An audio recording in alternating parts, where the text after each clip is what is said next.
यहाँ पर अपने पूर्व जन्म की कथा सुनाई कि महाराज पिछले कल्प में मैं एक दासी का पुत्र था।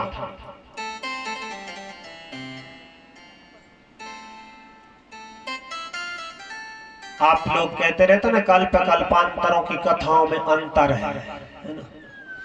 तो भगवान का अवतार भी होता ना, कल्प कल्प प्रति प्रभु अवतार, चारु चरित नाना विधि करे।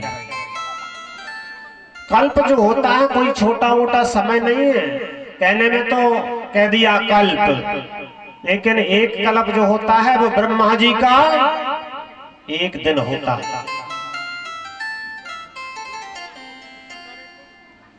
मनुष्यों की जो जीवन की वर्षें हैं, यहाँ पर जो संसार में अपन वर्ष की गणना करते हैं ना, तो कम से कम 360 दिन में एक वर्ष होता है।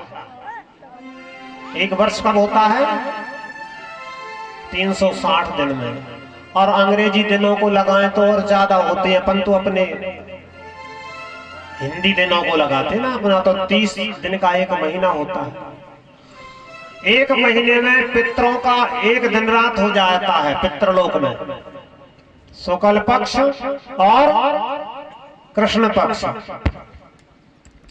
और एक वर्ष में देवताओं का एक दिन होता है, अपनी एक वर्ष हो जाती है, देवताओं का एक दिन रात हो जाता है।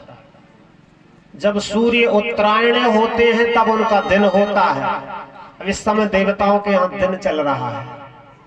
और जब देवसैनी एकादशी होती है ना, देवसैनी एकादशी से सूर्य दक्षिणायण हो जाते हैं। जब कर्क के सूर्य प्रारंभ होते हैं तो दक्षिणायन सूर्य में देवताओं की रात प्रारंभ हो जाती है।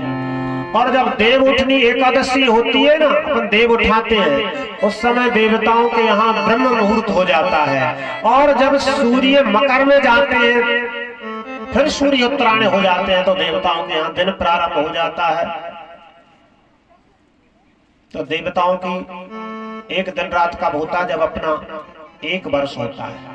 और ऐसे ही जब अपने 4 अरब 32 करोड़ वर्ष हो जाते हैं, कितने?